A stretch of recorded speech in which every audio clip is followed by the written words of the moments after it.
Kita akan mulai dengan hal yang penting. Lahir sebagai manusia, Bapak Ibu, kita memiliki sistem pikiran yang sangat rumit. Uniknya, bahkan kadang manusia itu sendiri tidak tahu cara sistem berpikirnya sendiri. Sehingga beberapa orang yang tidak terampil bisa jatuh dalam penderitaan yang besar. Bapak Ibu Saudara, apabila kita menganggap level ini adalah level manusia normal, hari ini saya akan membahas bagaimana level pikiran seseorang yang jatuh dalam kekelaman dan bagaimana pikiran manusia yang menjadi sangat luar biasa. Jadi di bawah normal dan di atas normal. Nah, umumnya manusia kita ambil level pertengahan ini. Emang gimana Bante ciri-ciri manusia pada umumnya? Nah, ciri-ciri manusia pada umumnya pikirannya itu suka dan duka datang silih berganti, betul ya? Diliputi oleh duka ketidakpuasan. Jadi sudah mendapatkan yang diinginkan, kebahagiaan itu nanti menguap pelan-pelan, kemudian tidak terpuaskan lagi. Muncul keinginan lain yang lebih besar. Keinginannya terpuaskan, muncul lagi keinginan lain yang lebih besar. Ketika keinginan tidak terwujud, muncul kemarahan dan kekesalan atau kekecewaan. Ini manusia pada umumnya. Kita turun ke bawah dulu. Turun ke bawah dulu ya. Bapak Ibu Saudara, ketika pikiran manusia mengalami permasalahan penderitaan, tahap pertama adalah depresi ringan. Depresi ringan. Apa itu depresi ringan? Ketika seseorang mengalami banyak masalah, stres dan sebagainya, dan guncangan pada dirinya yang cukup besar, pelan-pelan dia akan mengalami keadaan yang disebut depresi ringan. Apa sebenarnya artinya depresi? Depresi itu adalah keadaan di mana seseorang merasa sudah tidak ada kebahagiaan dalam hidupnya. Ya. Dia merasa sudah tidak ada kebahagiaan dalam hidupnya. Tapi ini masih depresi ringan, belum yang berat. Kalau sudah depresi ringan, apa yang terjadi? Hidup ini rasanya hambar. Aneh sekali, rasanya hambar. Ketemu teman yang disukai, tapi kok saya tidak bahagia ya? Padahal dulu kalau ketemu dia saya bahagia. Kumpul dengan keluarga, tahu itu momen yang menyenangkan. Tapi kok hambar ya hidup ini? Begitu ya? Lalu pergi cari makanan yang disukai. Sambil menikmati makanan yang disukai, kok enggak seperti dulu ya rasanya. Nah, jadi setiap hari perasaannya hambar. Ini adalah ciri-ciri orang yang masuk pada level fase depresi ringan. Ditandai juga dengan hilang minat dan hilang bakat. Hilang minat maksudnya apa? Apapun tidak ingin dilakukan. Lalu yang dulu menjadi bakat seperti tidak ingin lagi dilakukan. Hilang minat, hilang bakat. Dan ada satu pertanda, kalau Bapak Ibu semoga tidak ya, curiga, saya ini depresi ringan enggak ya? Bapak Ibu pergi melihat pemandangan yang harusnya Bapak Ibu sukai. Misalkan Bapak Ibu yang senang pantai, pergilah ke pantai ketika matahari terbenam. Bapak Ibu yang senang gunung, pergilah ke gunung ketika matahari terbit. Di saat melihat matahari terbenam, matahari terbit, itu harusnya indah, betul ya? Tapi begitu Bapak Ibu duduk, melihat matahari terbit, melihat matahari terbenam di pantai yang indah, dalam hati berkata, harusnya ini indah ya. Tapi kok enggak ada senangnya ya? Di mana rasa senang saya? Itu depresi ringan. Begitu ya Bapak Ibu ya? Nah, Bante, kalau saya depresi ringan bagaimana Bante? Ya, dengarkan ceramahnya sampai habis. Begitu ya? Ya. Lanjut Bapak Ibu, kita turun lagi. Depresi yang berat. Kalau depresi berat, benar-benar bisa merasa setiap menit dalam hidupnya itu penuh kekelaman. Bahkan beberapa orang yang merasa hidupnya sudah tidak akan ada kebahagiaan lagi, dia bisa berpikir untuk bunuh diri. Kita turun lagi yang lebih kelam. Di level sangat bawah ada depresi berat. Bapak Ibu Saudara mungkin tidak tahu, depresi berat ini salah satu penyakit paling menyedihkan di dunia ini. Kenapa? Ketika depresi menjadi sangat kuat, batinnya itu setiap detiknya menderita, tubuhnya menjadi lumpuh, beneran. Kaki tangan semuanya lumpuh. Barangkali keluarganya berpikir dia stroke, kemudian cepat-cepat dilarikan ke rumah sakit. Tetapi begitu di-scan otaknya, tidak terjadi penyumbatan atau pecahnya pembuluh darah. Istilahnya iskemik atau hemorrhagic. Tidak ada. Tidak ada kerusakan pembuluh darah. Lalu dokter mengecek, ternyata dia sudah depresi bertahun-tahun. Ini adalah keadaan depresi paling berat. Bapak Ibu bayangkan, seseorang menjadi lumpuh, tidak bisa bergerak, makan tidak bisa, ke toilet tidak bisa, karena terlalu duka, karena terlalu menderita, karena terlalu sedih barangkali, suasana hati yang sangat buruk, sampai seluruh badan menjadi shut off, menjadi berhenti. Saya tidak bisa membayangkan seberapa menderitanya makhluk atau orang tersebut. Tidak bisa saya bayangkan. Itu seperti antonimnya nibbana. Betul ya? Kalau nibbana itu adalah setiap momennya bahagia. Ini setiap momennya adalah neraka. Setiap momennya adalah neraka. Sampai seluruh badan tidak bisa bergerak. Ini salah satu penyakit paling menyedihkan di dunia. Bahkan menurut seorang ahli, penyakit ini lebih menyedihkan daripada kanker. Orang yang terkena kanker, divonis tahun depan akan meninggal pun masih bisa tersenyum. Tahu dia tahun depan sudah mau meninggal, kalau temannya datang dia masih bisa tertawa-tawa. Walaupun nanti temannya pulang sedih lagi. Tetapi masih ada momen suka duka. Satu lagi Bapak Ibu. Keadaan batin yang sangat menyedihkan. Yaitu serangan panik. Semoga tidak ada yang terkena serangan panik di sini. Apa itu serangan panik Bapak Ibu? Coba Bapak Ibu bayangkan. Pernah tidak mengalami keadaan yang sangat mengerikan, misalkan kita naik mobil, naik kendaraan, kemudian mobil atau kendaraan itu hampir tabrakan, atau hampir jatuh ke jurang. Kemudian tekanan yang terjadi di batin itu yang sedikit lagi jatuh ke jurang tapi tidak jadi. Saya pernah mengalami, hampir jatuh ke jurang tapi tidak jadi, hampir tabrakan tapi tidak jadi. Tekanan sepersekian detik itu rasanya sangat menyesakkan di dada. Itu yang dialami orang normal ketika menghadapi bahaya. Begitu ya. Bayangkan orang yang mengalami serangan panik, pikirannya menjadi error, kemudian keadaan yang sangat menyesakkan itu bisa muncul tiba-tiba, tanpa ada masalah atau tanpa ada ancaman. Muncul saja tiba-tiba, random time. Dan sebegitu sudah muncul, perasaannya persis seperti hampir jatuh ke jurang. Perasaannya seperti persis hampir tabrakan. Dan itu berlangsung sampai bermenit-menit. Kalau kita yang pernah mengalami, hanya beberapa detik. Ini bermenit-menit. Bahkan mereka yang mengalami serangan panic attack, kadang-kadang tidak bisa membedakan ini serangan panic attack atau dia kena serangan jantung. Saking nyeseknya. Nah ini yang disebut panic attack. Bapak Ibu Saudara, saya pikir orang yang mengalami depresi berat, mengalami panic attack, ini adalah keadaan batin yang sangat buruk. Tentu ini semua ada penjelasan medisnya, ketidakseimbangan hormon, gangguan di otak, tapi itu tidak saya bahas hari ini. Karena kalau saya bahas nanti jadi seminar kesehatan. Harus diganti judulnya. Bapak Ibu Saudara, sekarang saya pikir Bapak Ibu, kita perlu belajar agar keadaan batin kita tidak turun ke bawah. Betul ya? Karena kalau turun ke bawah, masalahnya sangat rumit. Nanti kehidupan menjadi tidak bermakna.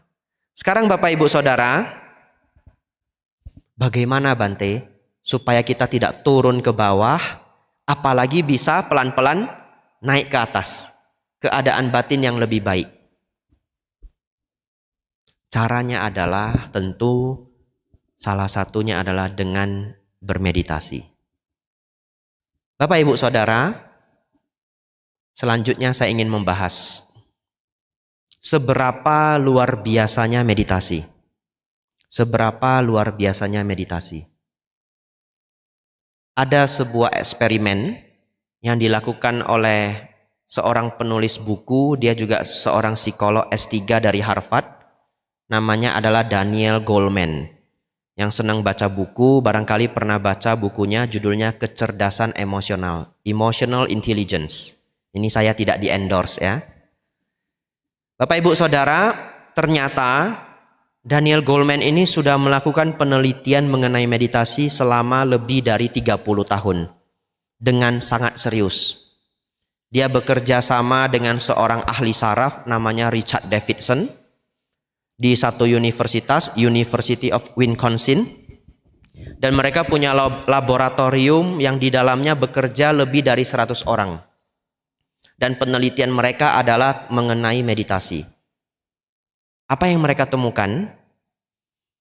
Mereka mengundang para meditator dari berbagai negara, dari Prancis, dari Nepal, dari Tibet, dari India, dan berbagai daerah lainnya untuk dilakukan penelitian. Penelitian yang pertama adalah mereka meminta para meditator yang sudah bermeditasi selama 3 tahun secara intensif. Bagaimana ada orang yang meditasi 3 tahun secara intensif? Salah satunya adalah para murid Dalai Lama. Mereka yang bergabung di dalam komunitas atau sangga yang dipimpin oleh Dalai Lama harus melewati meditasi intensif 3 tahun. 1 hari 12 jam selama 3 tahun. Sebenarnya 12 jam itu tidak banyak. Kenapa? Karena sehari ada 24 jam, betul ya? Meditasi 12 jam masih bisa tidur 8 jam. Masih bisa makan sambil ngobrol-ngobrol dengan teman. 12 jam itu juga tidak langsung 12 jam.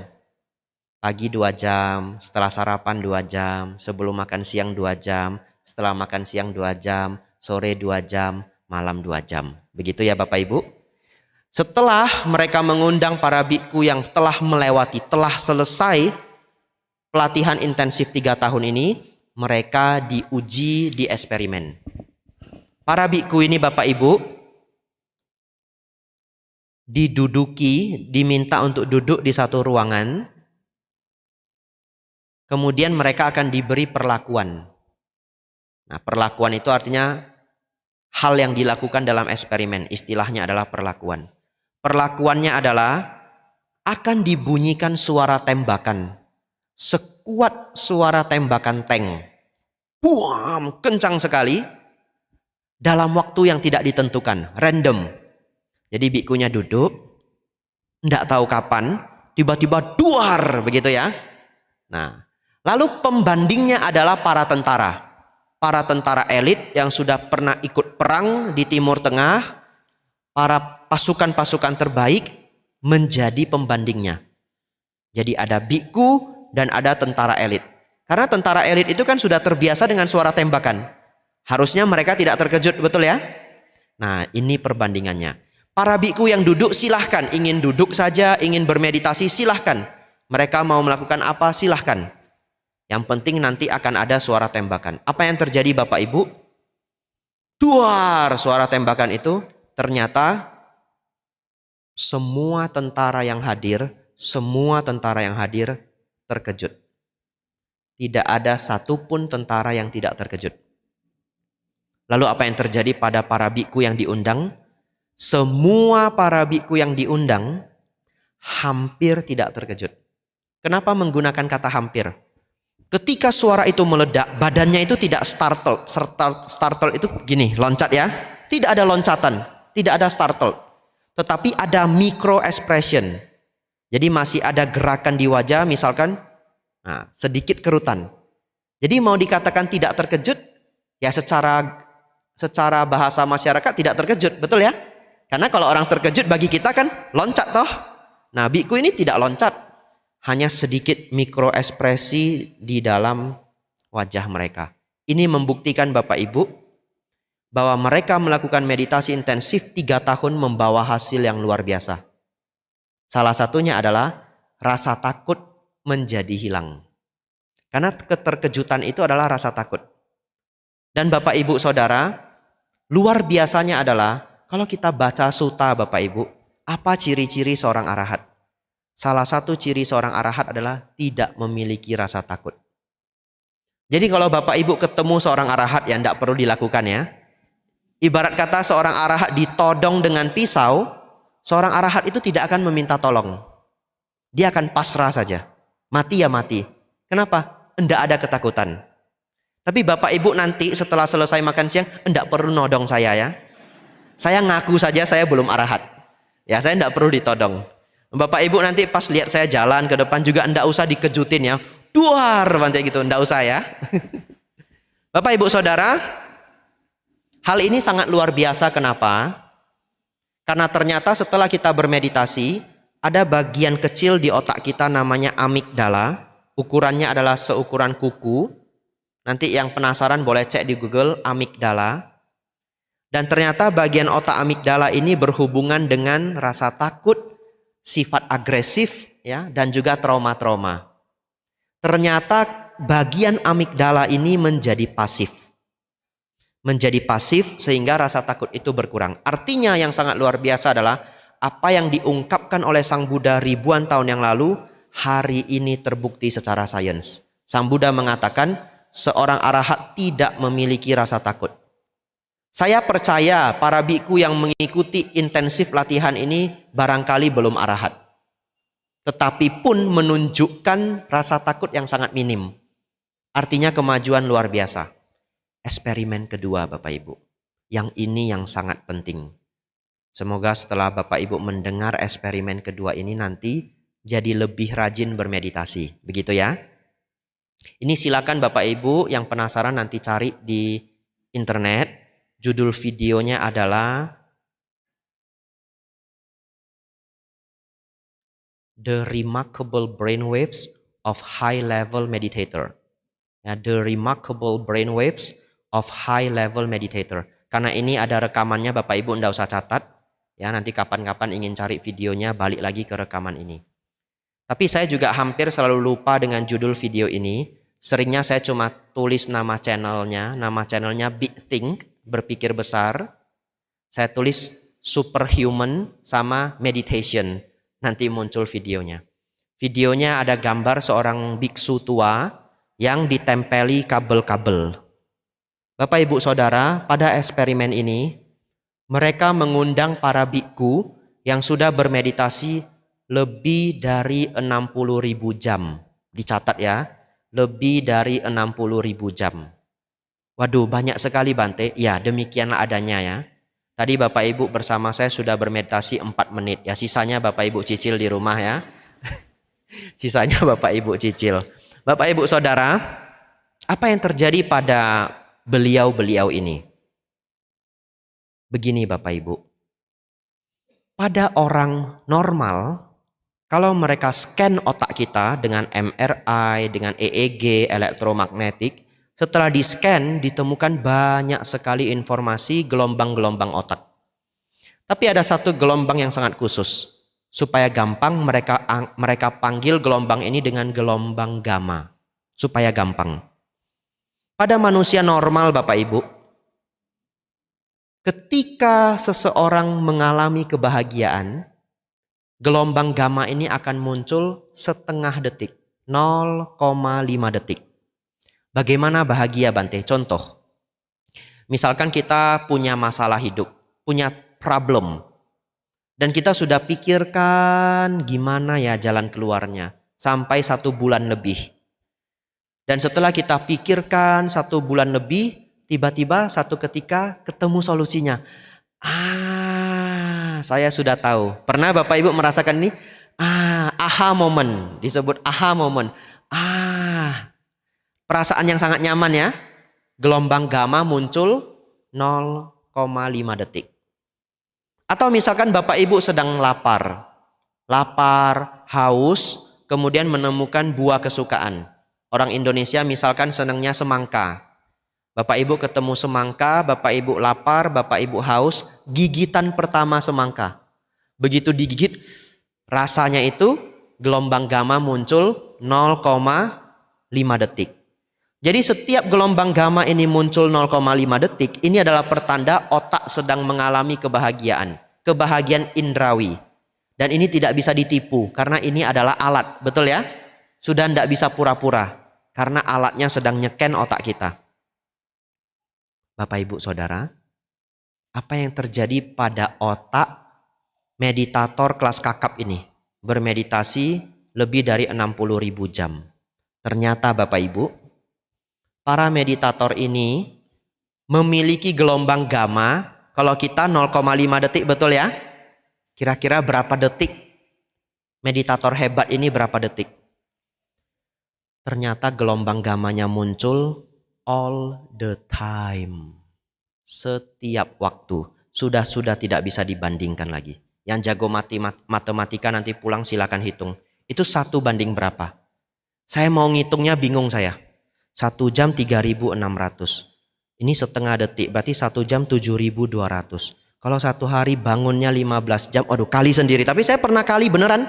1 banding sejutaan.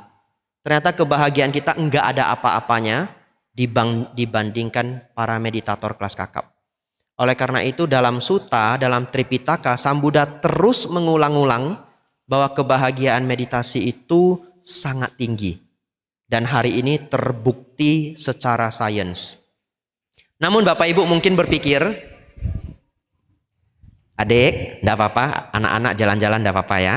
Ya. Bapak Ibu Saudara, Bapak Ibu mungkin berpikir, hati-hati jatuh.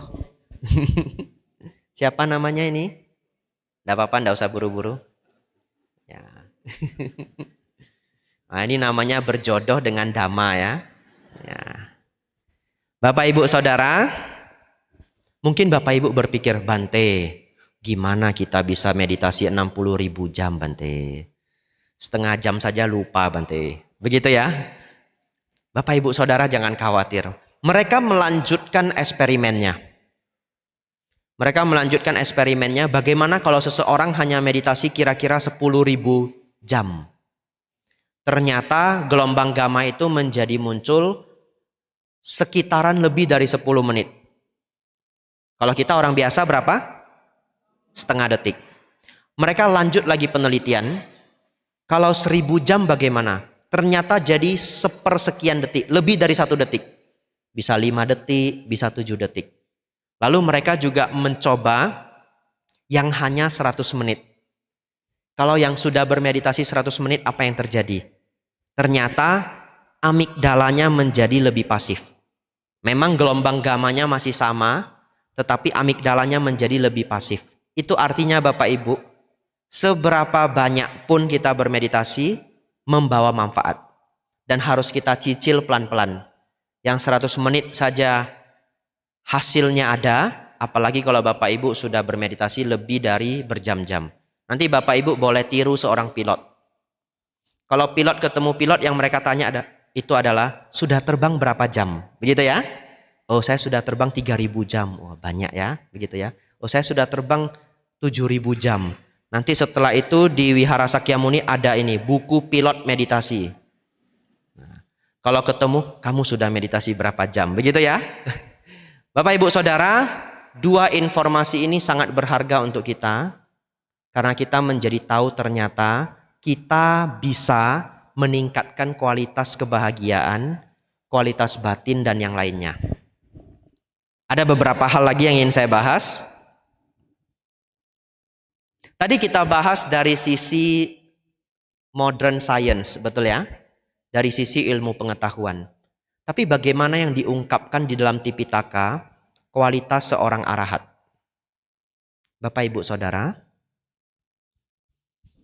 seorang arahat itu dikenal dengan yang tidak memiliki dosa loba moha. Jadi seorang arahat itu tidak bisa marah Bapak Ibu. Tidak bisa marah. Bahkan dalam sutta diungkapkan, walaupun tangannya digergaji, kakinya digergaji, seorang arahat tidak akan marah. Itulah kualitas batin seorang arahat. Tapi Bapak Ibu Saudara, Tidak memiliki kemarahan itu beda dengan menahan marah, betul ya? Kalau menahan marah banyak orang yang bisa. Sudah jengkel di sini tapi masih senyum. Ya enggak apa-apa, begitu ya. Nah, tapi marah di sini, apalagi kalau jualan, begitu ya. Apalagi kalau dagang, nggak boleh marah. Itu namanya menahan marah.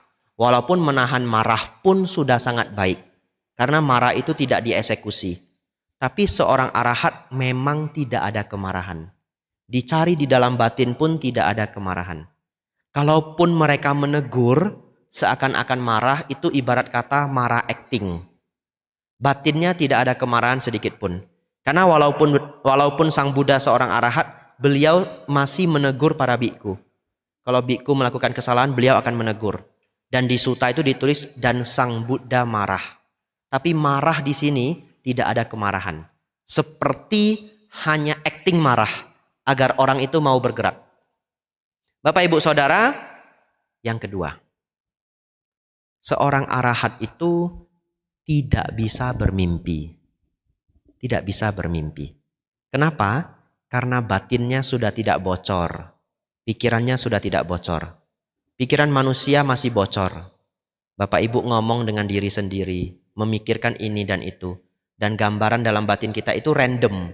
Kadang-kadang bisa tiba-tiba mikir yang aneh-aneh. Nah, itu yang disebut bocornya pikiran. Bahkan bocornya pikiran ini setelah kita tidur menjadi mimpi. Tapi seorang arahat tidak ada mimpi. Oleh karena itu Bapak Ibu, kalau satu ketika ada seorang pertapa mengunjungi wihara Sakyamuni dan mengaku saya sudah arahat. Begitu ya? Gimana caranya mengecek salah satunya? Bapak Ibu jangan todong dengan pisau ya. Bapak Ibu nanti kena pasal. Diajak ngobrol Bapak Ibu. Diajak ngobrol. Pertapa, saya minggu ini banyak bermimpi. Mimpi ketemu pertapa beberapa kali. Misalkan begitu ya. Atau mimpi apa yang memang sebenarnya Bapak Ibu alami. Lalu tanya, pertapa dalam bulan ini mimpi apa? Oh, saya mimpi datang ke wihara Sakyamuni. Ketahuan ya. Arahat KW Bapak Ibu ya. Seorang arahat tidak bisa bermimpi. Nah, Bapak Ibu Saudara, seorang arahat tidak ada dosa loba moha, tidak ada rasa takut, tidak bisa kecewa, tidak bisa kesal, ya, tidak ada duka, batinnya senantiasa bahagia, tidak bisa bermimpi. Luar biasa Bapak Ibu.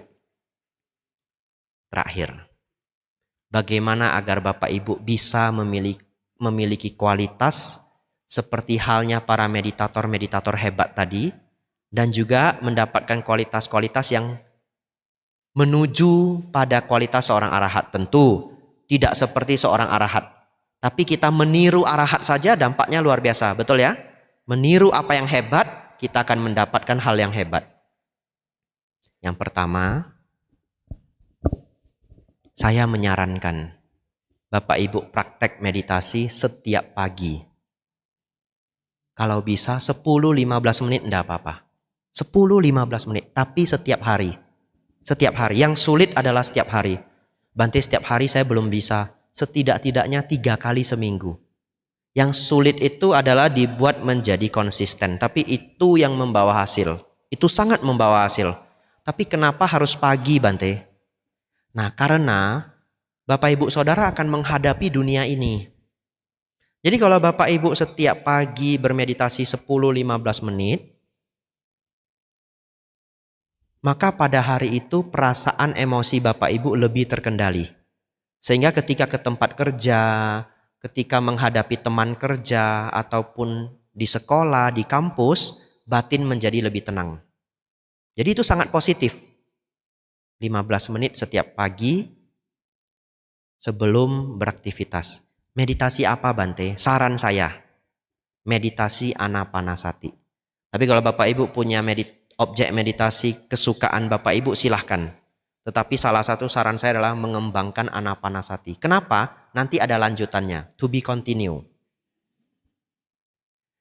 Salah satu hal juga adalah, satu ketika Bante Ananda bertanya kepada Sang Buddha, Bante, apa yang Bante praktekkan sebelum mencapai pencerahan dan setelah mencapai pencerahan?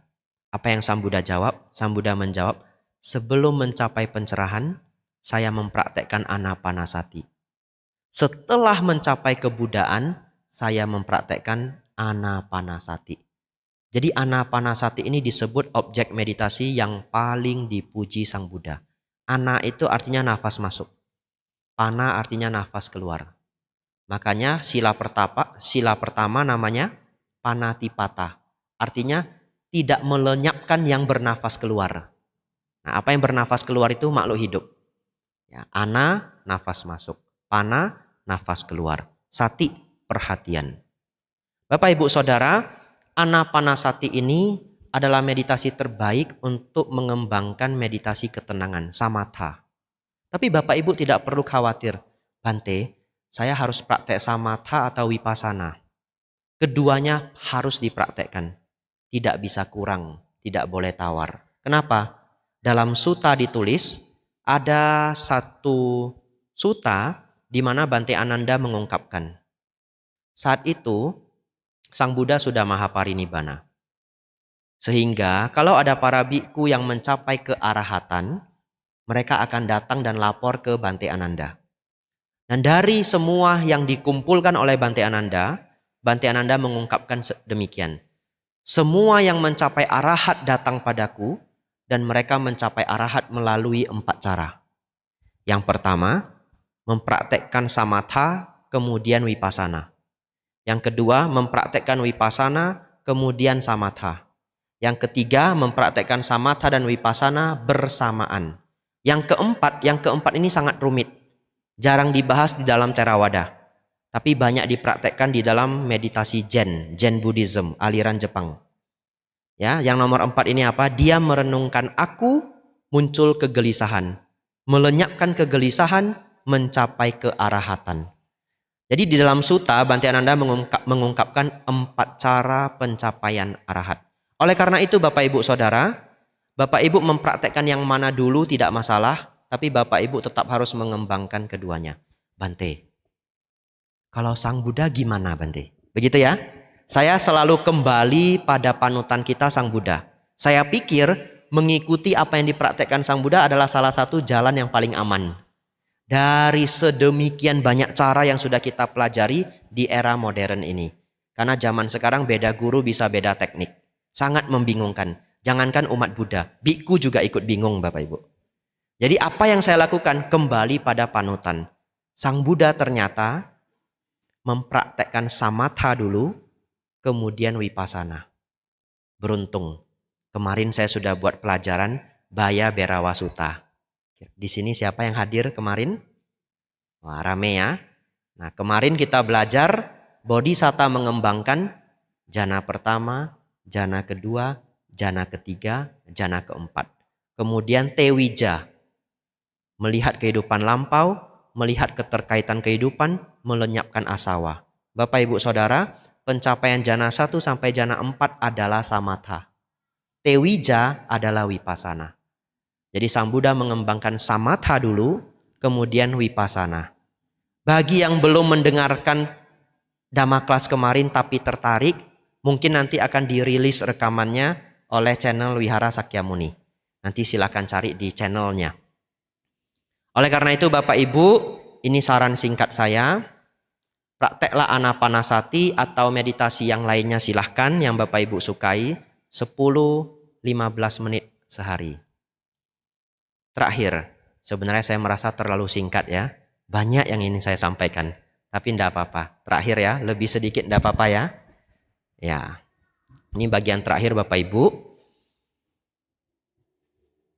Ini latihan yang sudah saya praktekkan bertahun-tahun. Selalu saya ceritakan. Bapak Ibu Saudara, kapanpun Bapak Ibu stres, mengalami keadaan batin yang tidak nyaman, apakah marah, apakah kesal, apakah takut, apakah rasa malu, dan sebagainya, bagaimana cara kita menenangkan stres ini?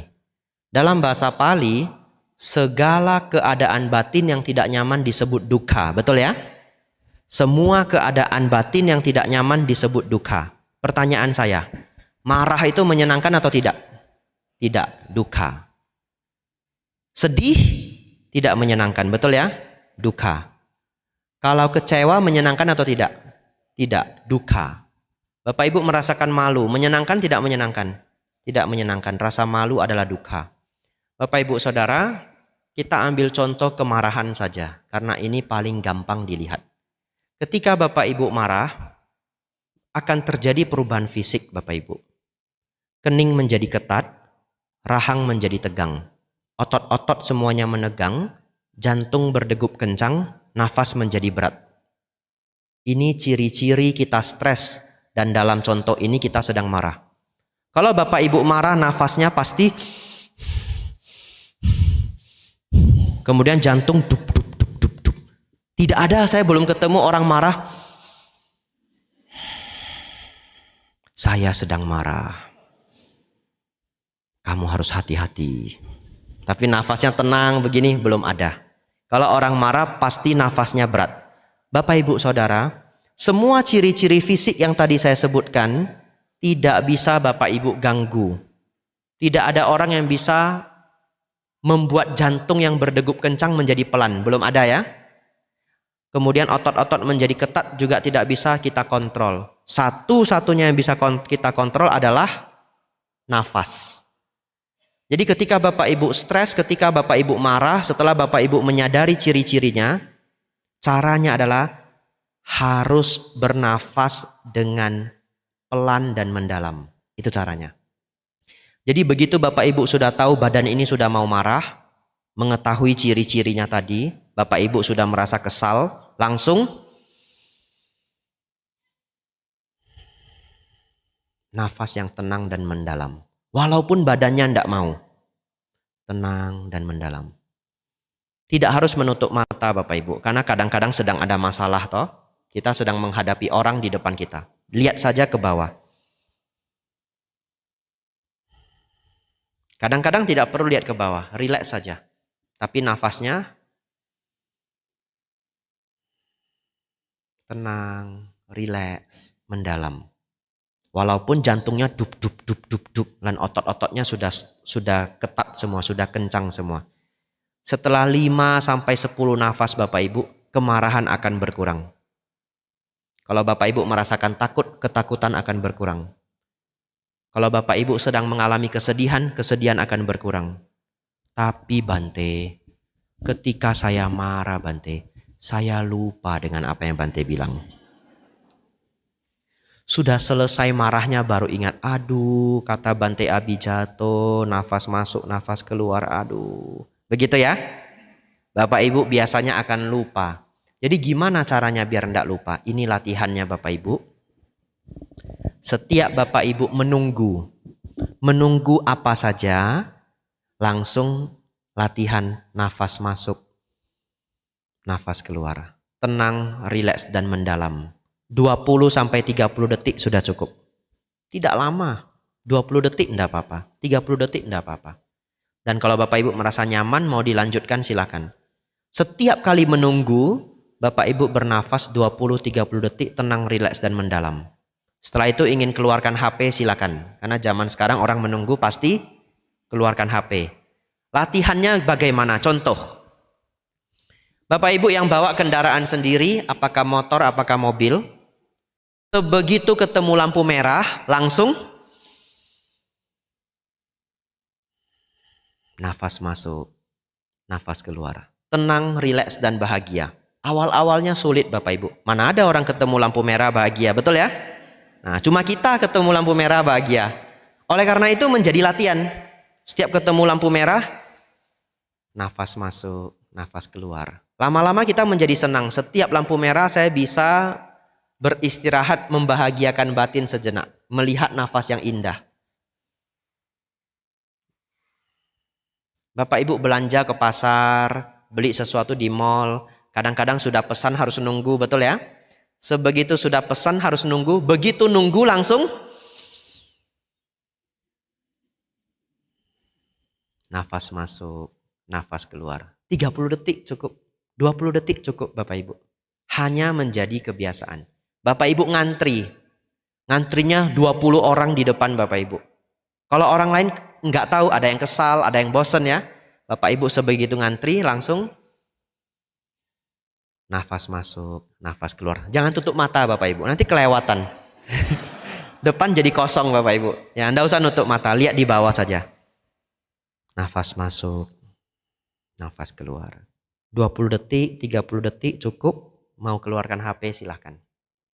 Kalau Bapak Ibu latih seperti ini, ketika Bapak Ibu marah, ketika Bapak Ibu stres, ditelepon oleh orang lain memberikan kabar buruk, secara otomatis langsung